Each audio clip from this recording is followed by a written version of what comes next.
Dear viewers, welcome to my channel. Please subscribe.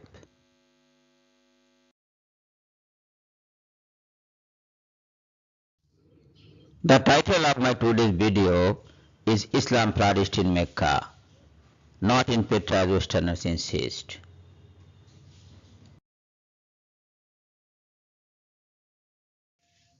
The language of Islam, especially of the Quran, is Arabic. On the other hand, the language of the Nabateans of Petra was Aramaic.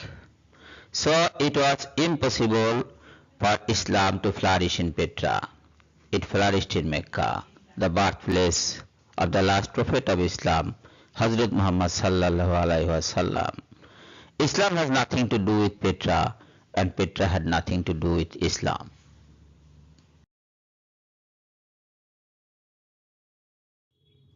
Dan Gibson's gas policy against Mecca is wrong. He never excavated any spot at Mecca to find any sign of grass and vegetation in the soil of ancient Mecca. No trace of his excavated point in Mecca is shown or exposed.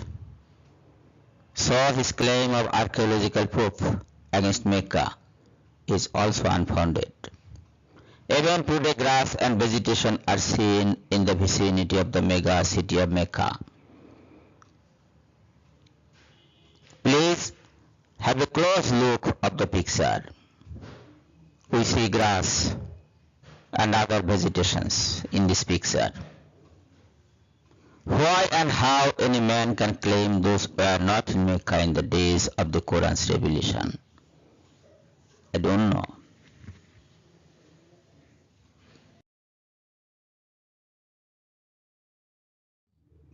Falsehood in the name of research. The Holy Quran mentions the camel, the cow, the sheep and the like. The non-Muslim researchers, especially Dan Gibson, took it as a cause for Petra against Mecca. Fallacy took him away because Mecca is a barren land. He saw no trace of grass at Mecca to feed the cattle. He therefore took Islam away from Mecca to Petra as it was necessary for him to feed the cattle mentioned in the Quran. Though it is true that Petra was also a barren city. Our children may giggle. We remember the verse number 13 of Surah Baqarah where it is said, "They take the Muslims as fools, beware of them.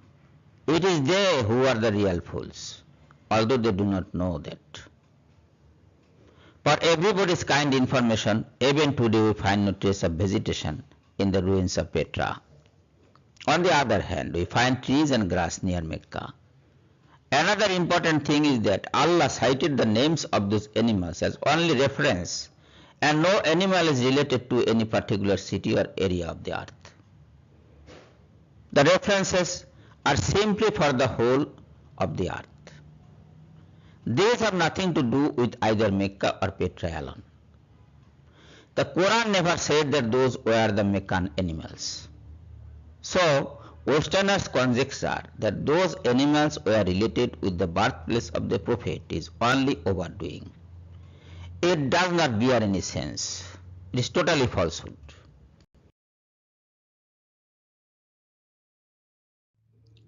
Their idea that birthplace of the Prophet must have vegetation, that is grass, grapes or olive, is also wrong. They think that the Quran was written by its Prophet, and therefore he must have seen those animals grazing before his eyes in his own birthplace, and he must have tasted every fruit mentioned in the Quran from his own orchard. These rotten, lunatic ideas about the Quran bear proof of their ignorance of two things. Number one, they do not know that the Quran's prophet was unlettered. He could neither read nor write, so the Quran is not his composition. And number two, the Quran bears thousands of evidence. Quran bears thousands of evidences that it is not a man-written book. I know that the short-sighted people will never agree, and they will insist on their own ideas. But even in that insistence, they are proved wrong. Grass and trees are there in Mecca. Date trees and plum trees are not very rare in Mecca. It was not impossible to have grapes and olive trees in the 6th or 7th centuries. Please have a look on the trees at Mecca in this picture near the horse camps as well as in the vicinity of Mecca. Dan Gibson's idea that Mecca was a 100% barren land is totally wrong. It is not fertile like Canada or India. But that does not mean no vegetation is there. Desert plants and animals grow naturally in the deserts. They should know it.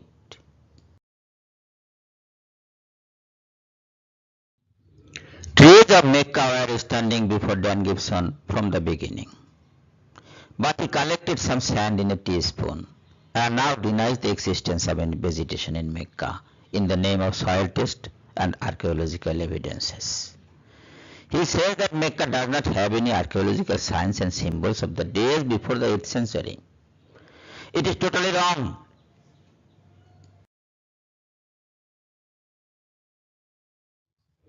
My questions to his findings are: number 1.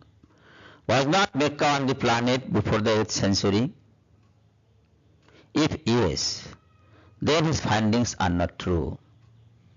Archaeological evidences are available in every spot of the whole earth.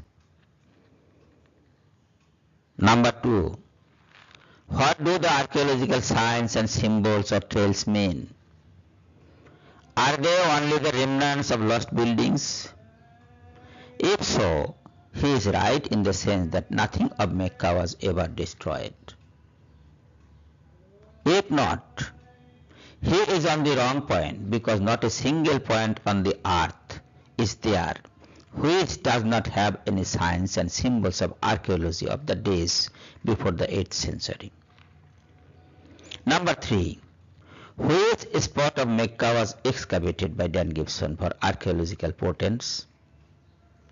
We do not find any such spot. He also did not show any such thing in his videos. Therefore, the whole of his claim is bogus, only conjectures.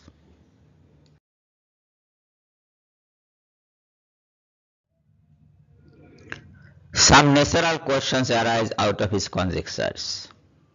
Number 1. How is it that the Prophet's birthplace must have grass? No need. And who told him that there was no grassland near Mecca? Nobody.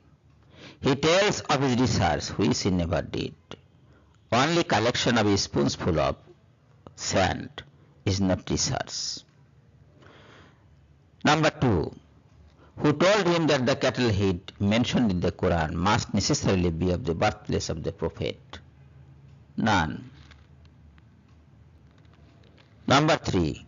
Who told him that the vicinity of Mecca did not have any grass? As far as we know, Meccan cattle head grazed in the fields and valleys within 3 to 10 miles of Mecca. Even today they roam around the mega city of Mecca. So all his conjectures about the birthplace of Islam on the basis of grass is void. It does not hold much logic to believe in.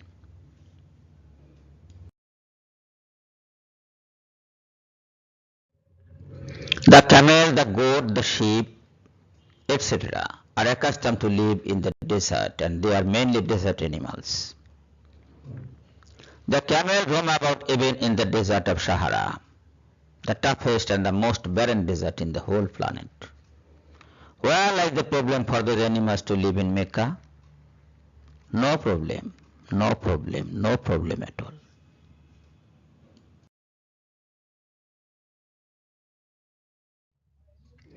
The goat and the sheep freely roam about in the desert of Sahara. What hinders them to roam about in the desert of Mecca? Nothing.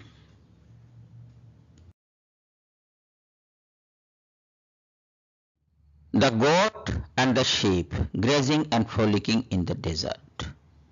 You see the picture. Grass is very little, but that does not necessarily prevent them from living there. It is said that the Arab goats and sheep at times devour the pieces of stone, and later those are found in their excrements. We are nobody to believe or disbelieve. It is reality.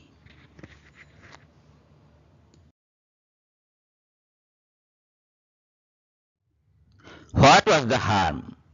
If they were in Mecca, we find no harm. These animals were actually in Mecca, even in the days of Hazrat Muhammad sallallahu alaihi wasallam. Even today, those are found around the Mecca city. They do not have any approval from Dan Gibson and his fans, but that does not matter. Their existence in Mecca is approved by Allah. Both plants and animals are there in Mecca, although not in plenty.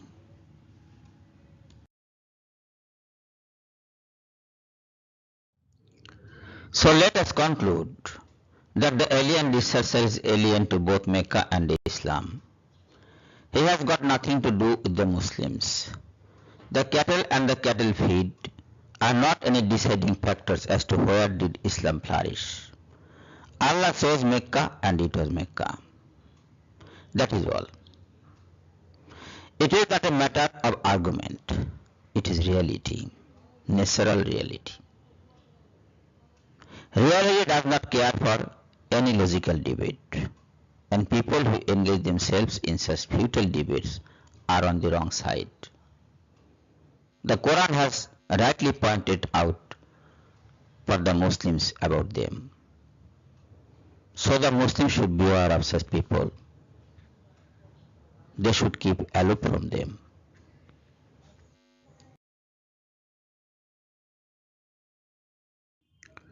My dear viewers, if you find the video congenial and good, please like it, comment on it, share it with your friends.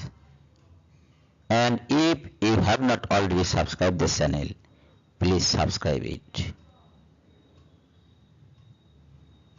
Thank you for watching the video. Thank you all.